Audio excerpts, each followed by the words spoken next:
Hello and welcome to Sovereign RPG, the channel where we talk about everything RPG, from reviews to news, we have it all. And in today's video we're going to go over why GARRUS VAKARIAN is such a great character and why you should bring him along on your Mass Effect Legendary Edition journey. On the other hand, we get this cool secret hideout to hang out in, unless the bad guys look in the window. This video will be first in a long line of short character videos explaining what makes them either such a great character or a really bad character. Not in game mechanic wise of course, but story wise. As always, I will be making videos on Mass Effect all the way up until launch, past launch, and likely into the future, so make sure to hit that like, sub, and ding that bell for all future content. Garrus is one of my favourite, if not my absolute favourite character to bring along with me in all three Mass Effect games, and is beloved by many a Mass Effect fan. And if you're playing a female ship, love interest.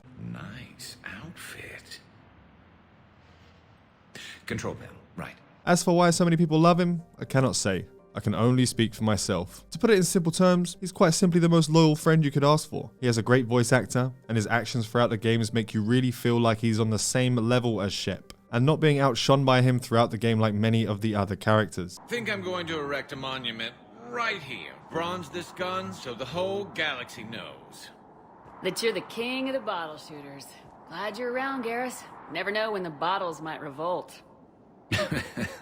It almost feels like they put the most amount of work and detail into developing Garrus' story than any other character in the entire series. To go into more detail about him, he starts out as a rebellious cop. He disagrees with his superiors and often takes matters into his own hands. But despite that rebellious nature, it became very clear very quickly that he was noble, charismatic, courageous, and had a strong moral sense of justice. It's strange, but the last word I'd label Thane with is assassin. And we covered each other in firefights. That makes him a partner.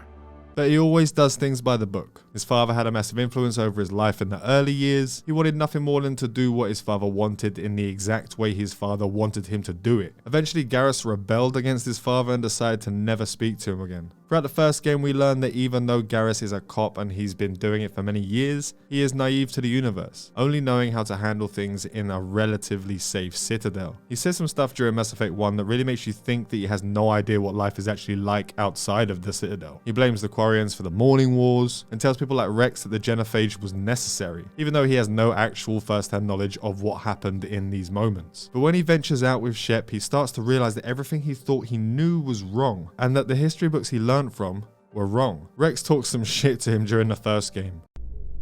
I've been raised to see Krogan as bloodthirsty thugs, but you've surprised me, Rex. You are different. The genophage is a lot easier to swallow when all Krogan are savage monsters, isn't it? Why don't you head back to the Normandy, kid? If you stay here in the real world, you might have to learn something. Which pretty much sums up just how little Garrus knows of the outside world. But spending time with Shep during the games, you can see just how much he grows, and just how much of a friendship has blossomed between Shep and himself. Shepard, is it just the alcohol, or do you have vids running in your head of us mostly naked, completely alone, and shamelessly rolling all over a couch? During the second game, there is a massive change to Garrus' character. You can see how much he has grown into his own man. He's been through some shit in your time away from him. He grew very skilled, much darker, with a much better, more defined sense of humor. You obviously haven't seen Turians swim. It's a lot of flailing and splashing, interrupted by occasional bouts of drowning. He truly did grow into his own man. Meeting him for the first time in the second game, depending on how attached you get to characters in RPGs, admittedly I get way too attached to characters that have great stories. You get emotions thrown at you like tidal waves on rocks, and I absolutely love it. I won't ruin that first meet up for you, you're going to have to see it for yourself if you haven't seen it already. As with most of the more defined non-DLC companions you get to meet in the series, your actions and choices during the games push Garrus in one direction or another. Garrus can either become more empathetic and noble, or he can become cold and sarcastic. Obviously for me, I play a good Shep for enjoyment and an evil Shep just to get it done. I don't know why in Mass Effect, but playing the evil guy just doesn't do it for me. Garrus becomes your best friend, if you choose for him to be. Your best has my mandible on the floor. Damn.